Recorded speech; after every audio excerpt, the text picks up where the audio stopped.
All right. So are you ready to dive into the best ways to start a fantasy novel? Alrighty. Because we're looking at this awesome video from fantasy author Jed Hearn. Right. And he polled like 400 readers to figure out like what they thought the best openings were Yeah. for fantasy novels. And then he also added in his own advice because he's written 4 of his own. Mm-hmm. And so we're going to take all that info and like synthesize it here. Yeah.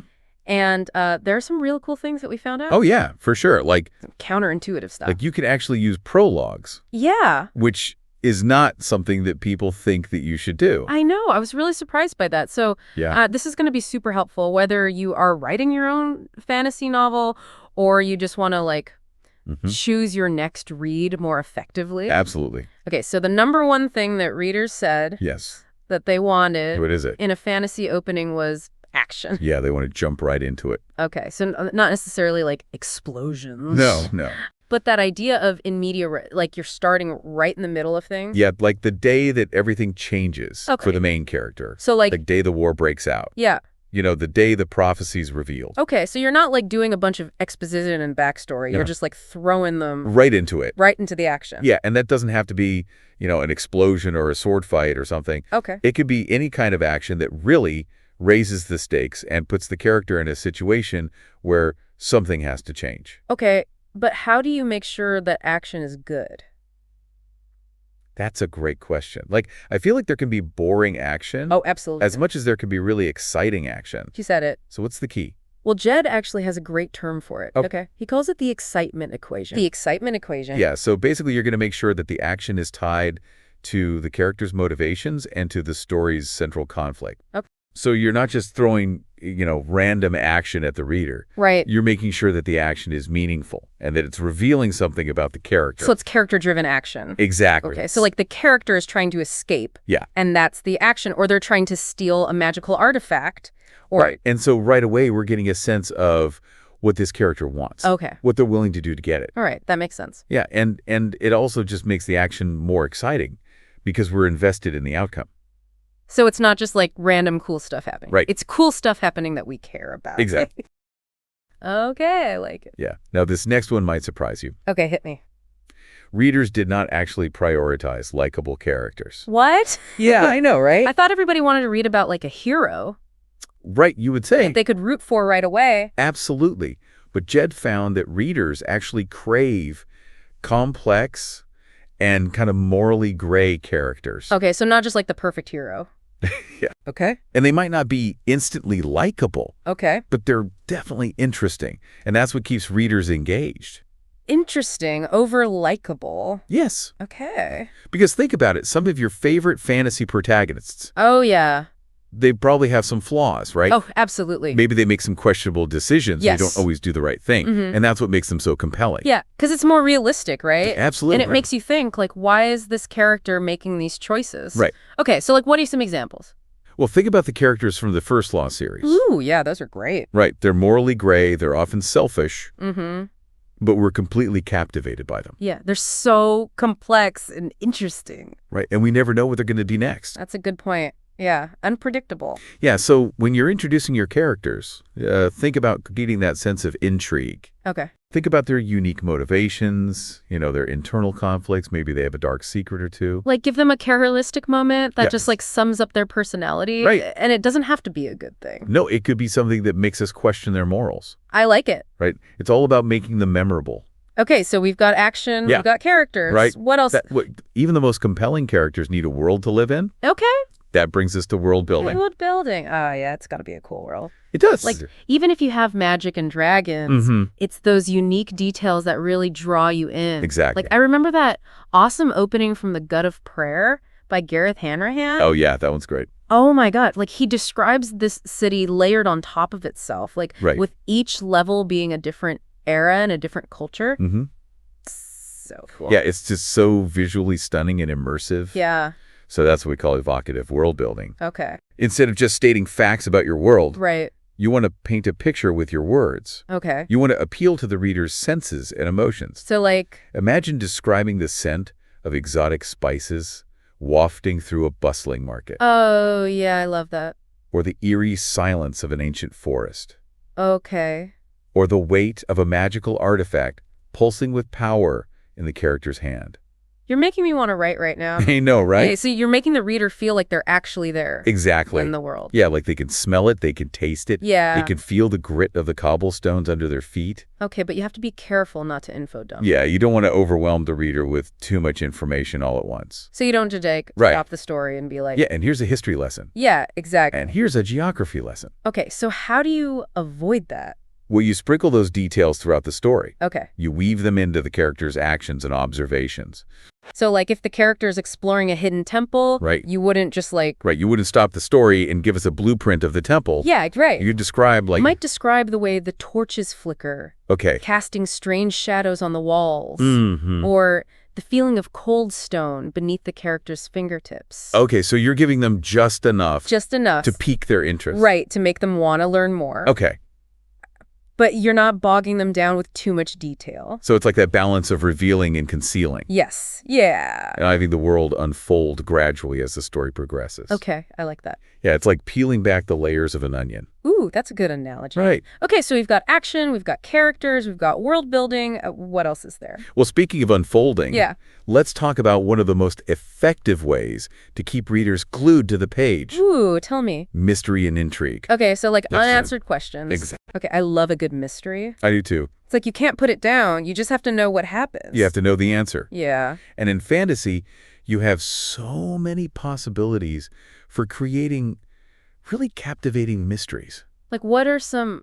Well, think about a lost prophecy, Ooh, yeah. a hidden magical artifact, a secret society operating in the shadows, or even a character's unknown parentage or destiny. Okay, those are good. Right? There's so much you could do. Okay, but how do you make sure that the mystery is actually good? That's a great question. Because I feel like it could be too confusing. Absolutely. Too convoluted. You don't want it to be too confusing. Yeah. You want it to be intriguing but not frustrating. Okay. So Jed talks about the importance of what he calls unclosed loops. Unclosed loops. Yeah, so imagine you introduce a question or a mystery early on in the story, Okay. and that question just hangs in the air, Right. answered like an open loop. Okay. It could be something as simple as a character noticing a strange symbol that they didn't recognize, or as dramatic as, a shocking murder that seemingly has no motive. Oh, okay. But the key is that the loop remains unclosed, at least for a while. Okay, so it's dangling. Yes. Yeah. It's dangling, and it's making the reader crave that resolution. And it makes them like a participant in the story. Exactly. They're trying to figure it out along with the character. Okay, I like it. Yeah, so a great example of this is the opening of Empire of Silence by Christopher Ruocchio. Okay. Right, from the first paragraph, we learned that the protagonist has destroyed a sun and wiped out an entire alien race. Whoa. Okay, that's Talk about a mystery. a big mystery. Right, Yeah. like what happened? How did this happen? Yeah. We need to know more. Okay, that's awesome. Right, so it's a great hook. Okay, so back to not making it too confusing. Yes. How do you strike that balance? So it's all about clarity and relevance. Okay. You want to pique the reader's curiosity without overwhelming them. Okay. So don't throw a dozen unanswered questions at them all at once. Right. Focus on one or two key mysteries that are directly tied to the plot and the character. So it's like planting these seeds of intrigue. Exactly. Yeah. That will grow and blossom as the story unfolds. Okay, I love it. Yeah, and as those mysteries unravel, you can introduce new ones. Ooh. So you're keeping the reader constantly engaged Okay. and guessing. So it's like a puzzle box. Yeah. That they're constantly trying to... And there's always another layer to uncover. Yeah, okay, I like it. Now, another technique that plays into that sense of anticipation Yeah. is foreshadowing. Foreshadow. Oh, yeah. You're giving the reader these subtle hints of what's to come. Like little clues. Exactly. Okay. It's like you're sharing a secret with the reader, but they don't quite have all the pieces yet. Ooh, I like that. Right. And then when those foreshadowed events finally pay off. Yeah, it's so satisfying. It is. It's like that ha-ha moment. Yeah. Like, I knew it. Yeah. I knew something was going on. Okay, so what's a good example of that?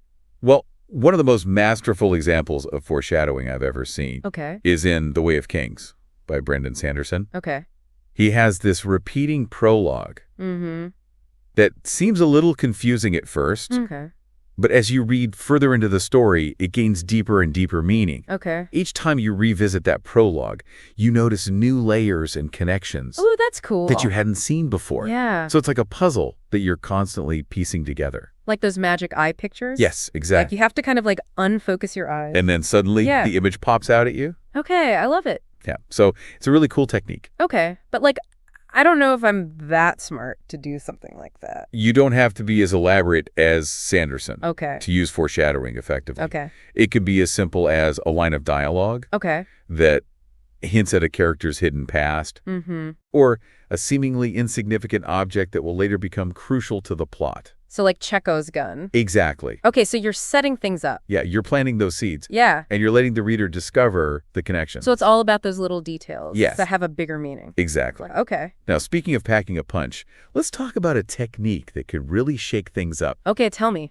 starting with the antagonist. What, starting with the bad guy? Yes, Okay, that's interesting. it is. Because usually you meet the hero first. Right. Okay. But starting with the villain Yeah. can create a whole different kind of tension. Okay, why is that? Well, it's all about playing with expectations and that information gap between the reader and the protagonist. Okay. So think about the opening of Harry Potter and the Goblet of Fire. Okay.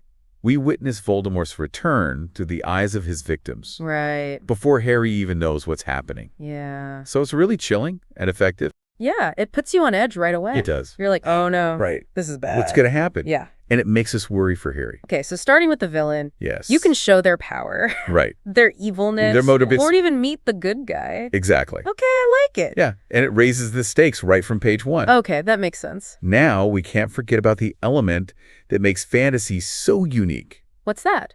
Magic systems. Magic system. Yes. That's why we love fantasy. It is. Okay, but how do you introduce Yeah. a magic system in a way that's intriguing, Right. but not overwhelming? That's the key. Yeah. You don't want to info dump the entire magic system on the reader. So it's kind of like Yeah. walking a tightrope, right? Like Yeah. you want to give them a taste, Yeah. but not too much. Exactly. Okay. So Jet suggests showcasing a slice of the magic system. A slice. Okay. Maybe a single spell or a ritual or an artifact that demonstrates its power and potential. Okay. But you don't need to explain how it all works. So you're showing, not Right. showing. Exactly. Okay. Let the reader discover the intricacies through the character's experiences. Yeah. So Jed gave a great example. Okay. He imagined a scene where magical robes are being enchanted, Okay. but the cost is human souls. Whoa. Right. Okay. So that instantly raises the stakes. Yeah. It introduces moral dilemmas. Mm-hmm. But we don't need to know all the ins and outs of the magic system yet. Right. It's just like a little glimpse. Exactly. And it's creepy. Yeah. Okay. It's like, oh, it's going on here. I want to know more. I need to know more. Okay. Awesome. Now, let's talk about the emotional landscape of your story, Okay. the tone and atmosphere. Okay. So like Yeah. a fantasy novel can be so many things. It can be epic. It can be dark. right. It can be funny. So Yeah. like, how do you establish that tone? So you want to establish that right from the beginning. Okay. It's like setting the stage for the reader's emotional journey. Okay. So if you're writing a grimdark fantasy, Yeah. your opening might feature a bleak and desolate landscape, Okay. a brutal act of violence, Mm-hmm. or a cynical monologue that reflects the harsh realities of the world. Okay. So it's like dark and gritty. Yes. Yeah. Whereas a high fantasy epic Okay. might start with a soaring description of a majestic city Oh. or a prophecy that promises a heroic destiny. Okay. So it's more hopeful. Yeah, exactly. Okay. So you're using all the tools at your disposal, Mm-hmm. your word choice, your sentence structure, your pacing, your imagery, Yeah. to create that desired atmosphere. So like even if you're describing something simple, Yeah. like a character walking through a forest, Right. you could use your language to make it scary or magical Okay, or right. mysterious. Yeah. Okay. It's all about setting the mood. Yeah. And don't be afraid to play with different voices, different styles, different perspectives. Okay. It's your story. You can do whatever you want. Yeah, that's the fun part. It is. Okay, so the tone of your opening is basically a promise to the reader. It is. It's setting the stage for what's to come. Yeah, like what kind of emotional experience Right. they can expect. Exactly. Okay, I like it. Yeah, it's like choosing the right musical score for a film. Ooh, yeah. It sets the mood, right? Yeah. It prepares you for what's to come. I like that analogy a lot. And speaking of setting the mood, let's talk about the power of dialogue. Dialogue. Oh, yeah. Yeah. Because like a good conversation Yeah. can just pull you right in. You can- You're like eavesdropping Right? on these characters' lives. You're right there in the room with them. Yeah. And Jed highlighted this point that dialogue creates a sense of immediacy Okay. that other forms of prose just lack. So it's happening right now. It's happening right now in the present moment. Okay. And that pulls the reader in. So it's showing, not telling. It's Instead of being like the characters were arguing, Right. you're hearing them argue. Yeah. Yes. You're hearing their frustrations, Yeah. their anger, Their conflicting viewpoints. So it's more engaging? It is. Okay, but how do you make sure Yeah. your dialogue is good? That's a great question. Because it can't just be them talking about the weather. No, it can't be boring. Right. It has to be relevant to the plot or the character's development. Okay. It should reveal something important. Okay. Maybe a hint of conflict. A secret being kept, a goal that the character is pursuing. Okay, so like Something that makes us want to keep reading. it has stakes. Yes, exactly. Okay. And it has to sound natural. Right, it can't be like... It can't be stilted or awkward. It has to sound like a real conversation between real people. Yeah. Not just a way to convey information. So like, how do you achieve that? Well, Jed actually shared some technical insights into why dialogue feels so immediate. Okay. It often uses shorter sentences, Okay. active voice, and present tense. Okay. So it creates a sense of momentum and urgency. It's like snappy. Yeah. Okay. It's like you're right there in the moment. Okay, I like it. But one thing he cautioned against Yeah. is using dialogue as a crutch for info dumping. Oh yeah, like that as, you know. That's the one. Okay. So it's like two characters Right, yeah. talking about stuff they already know. Yeah, just for the benefit of the reader. Yeah. It's so obvious. It is. And it's clunky. It is. takes you out of the story. So Yeah. avoid that. Okay. Instead, find creative ways to weave that information into the conversation organically. Okay, so like... Maybe a character overhears a rumor Yeah. or discovers a clue or misinterprets a situation. Oh, okay, so it feels more natural. Exactly. Yeah. It's like we're piecing things together along with the characters. So it's more like a puzzle. It is. Yeah. So like we're active participants in this story. Okay, I like that a lot. Yeah. Okay, so dialogue's important. It sounds like Jet knows a lot about it. He does. Actually, I was just thinking he actually mentioned that he's considering running a fantasy dialogue workshop. Oh, wow. I know. I'll sign up for that in a heartbeat. Me too. Yeah, so much good stuff. we've talked about action characters, world building, mystery, foreshadowing. Yeah, tone dialogue. It's a lot. It is, but it's all important. Yeah. And it all comes together to create that really captivating opening. So it's not just like, oh, I'll just write whatever. You really have to think about all these elements. Absolutely. Yeah. And how they work together. Okay, I'm feeling very inspired. Good. But there's one more thing There's one more thing. we need to talk The about. dreaded prologue. The prologue. Yes. Okay, so these have gotten a bad rap. They have. Yeah. A lot of people hate prologues. Yeah, they think they're like info dumps or Yeah. a way to slow down the story. Right. But Jed actually makes a case for why they can be good. He does. Yeah. And he even pointed to The Way of Kings as a great example Yeah. of a prologue that actually adds depth to the story. So, like, what makes a prologue work? That's a great question. Yeah, because sometimes it does feel like Yeah. just like extra stuff. Right. Like it's not really necessary. Yeah. So Jed recommends using prologues to introduce a different time period, Okay. a different perspective, or a different set of characters. So it's like expanding the scope Yes. of the story. It's giving you a glimpse into something beyond the immediate narrative. Okay. So it can hint at events that will unfold later, Okay. introduce a mysterious element, or even foreshadow the main character's destiny. So it's like a sneak peek behind the curtain? It is. Okay, I like it. Yeah, so it's all about execution. Okay. Don't use a prologue as a crutch to info dump backstory Right. or world building. Okay. Those details should be woven organically into the main narrative. Yeah. The prologue should have a specific purpose. It should be adding something. Yes. Yeah. Okay. It should be enriching the story. Okay, so it's like every element Right. needs to have a purpose. It does. Even the prologue. Even the prologue. Okay. So a well-crafted prologue Yeah. could be a really powerful tool Okay. for hooking the reader from the very first page. Awesome. But it's important to use it judiciously Okay. and make sure it truly adds value to the overall narrative. Right. I'm convinced prologues can be good. They can be. Sometimes. Sometimes. All right. That was a lot of information. It was. But it was all really good. It was all really good. I'm feeling very inspired now Awesome. to go write a fantasy novel. That's what we like to hear. Okay. So we've covered a lot of ground here. We ha- It's amazing how much goes into crafting a compelling opening Yeah. for a fantasy novel. My head is spinning. I know it's a lot to take in. Yeah. So let's try to distill it all down to some key takeaways Okay. That would be great. that you can apply to your own writing Yeah. or use to guide your reading choices. Yeah. I need like the cheat sheet. Right. Okay. So what are the main things to remember? Well, the first thing to remember is that there's no one-size-fits-all approach. Okay. The best opening for your story will depend on the specific tale you're trying to tell. Okay. So it's not like a formula. It's not a formula, Okay. But there are some common threads Okay, tell me. that weave through all successful openings. Yeah, what are they?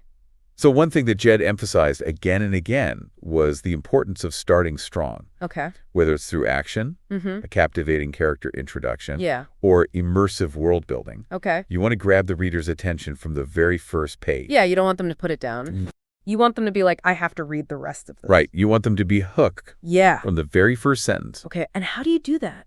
Well, another key takeaway Okay. is the power of intrigue. Intrigue. Yes. Okay. Mysteries, unanswered questions. Yeah. Foreshadowing. Yeah. These are the elements that keep readers glued to the page. Yeah, because we're like curious by nature. We are. We want to know the answers. We do. We want to know what happens next. Okay. And remember, intrigue doesn't always have to be on a grand epic scale. Okay. It could be something as simple as a character with a secret, Okay.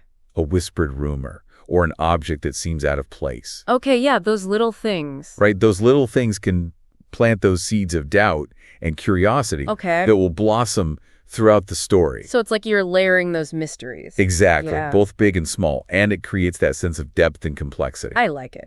All right, so we've talked about intrigue. Yeah. What about characters? Ah, yes, characters. Because we've said that likability isn't everything. It's not. Right. In fact, sometimes a character's flaws or morally gray areas Yeah. are what make them so fascinating. You want to read about characters who challenge us. Yes. Who, like, make us think.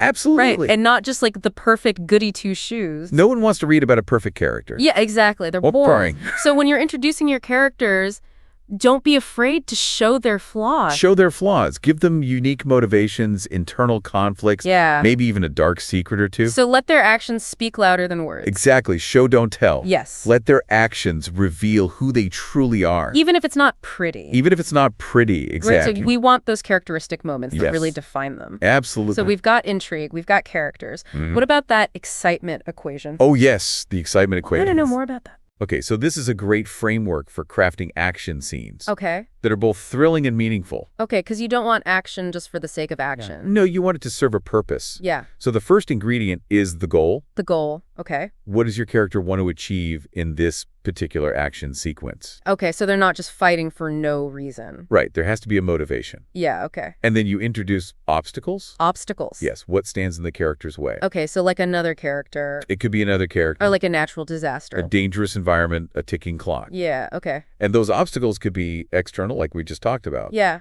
Or internal. Oh, okay, so like A fear or doubt. self-doubt. A moral dilemma. Yeah, okay. And the more formidable those obstacles are, The higher the stakes. the higher the stakes, exactly. Okay. And that brings us to the third ingredient, consequences. Consequences. Oh. What happens if the character fails? Okay, so like What's at risk? not just their life. Not just their lives. It could be emotional consequences, Okay. psychological trauma, Mm-hmm. the loss of something precious, Yeah. or even the fate of the world. Okay, so it can be small or big. It can be small or it can be huge. Okay. And the greater the consequences, Yeah. the more invested we are in the outcome. Yeah, because we're like worried. We're worried, we're on the edge of our seat. Yeah. We're like, oh my gosh, what's going to happen? I need to know. Okay, so it's like a pressure cooker. It is like a pressure cooker. You're like building the I'm tension. feeling the tension. Something's got to give. Something happens. Exactly. Okay, so that's how you make action. That's how you make action. That's actually exciting. That matters. And has a point. Right. It's not just gratuitous violence. It's not just that Kirk. it's there to serve the story. Yeah. Okay, I like it. Okay, so now that we've talked about action, Yeah. let's go back to characters for a minute. Okay. Because we want to make sure that our characters are not only interesting, Mm-hmm. but also distinctive and memorable. Yeah, so how do we introduce them? So Jed uses this great analogy. Okay. He calls it the snapshot approach. The snapshot approach. Okay. So imagine you're taking a photograph Okay. that captures a single defining moment in the character's life. So it doesn't have to be like a huge epic battle. It doesn't have to be anything huge. Okay. It could be a quiet conversation, a small act of kindness or cruelty, Okay. a moment of contemplation. Mm-hmm. But it's a moment that reveals something essential about who this character is at their core. Like a glimpse into their soul? Exactly. Okay. And think about those elements that make a first impression memorable. Okay, so like, Their appearance, their voice, their mannerisms, their attitude. yeah, like what makes them stand out? What makes them stand out from the crowd? Okay, so it's not just about physical traits. No, it's about their personality, Okay. their beliefs, their values. Yeah. What makes them tick? Okay. What are they passionate about? What are their flaws? Yeah. Because those flaws are often what make them relatable. Yeah, we like flawed characters. We do. We connect with them. Yeah. Because we're all flawed. Yeah, that's true. So when you're introducing your characters, Avoid simply stating their traits. Okay. Tell me your character was brave. Show me their courage in the face of danger. Show, don't tell. Exactly. Show, don't tell. That's like the golden rule of writing. It is one of the most important rules. Yeah. Trust the reader to draw their own conclusions. Yeah. Based on what they'd observe. Okay, I like it. Now we can't talk about creating a captivating opening without discussing world building. World building. It's got to have a good world. It does. Okay. Even the most compelling characters need a world that feels real and immersive. Yeah. And intriguing. You want the reader to be like, I want to go there. Exactly. Yeah. You want them to feel like they've stepped into another realm entirely. Okay, so how do we achieve that? So Jed highlighted a key technique. Okay. Focus on the unique and evocative detail. Okay. Instead of just telling me your world has mountains and forests. Yeah. Describe the way the sunlight filters through the leaves. Okay. Or the echo of a bird's call in the stillness. Yeah.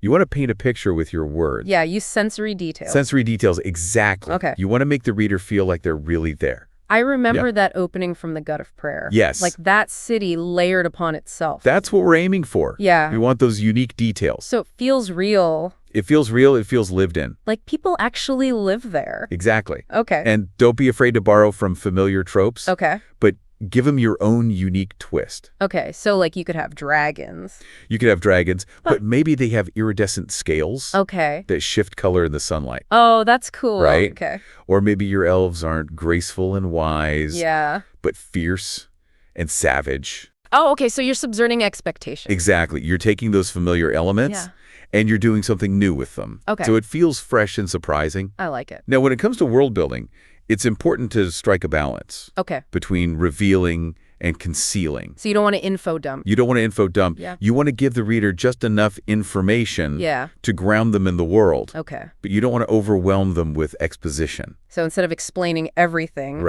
you just kind of sprinkle those details in. You sprinkle them in, you weave them into the narrative. Okay. Let the reader discover the world through the character's experience. So like if my character is traveling through a desert, I might describe like the heat.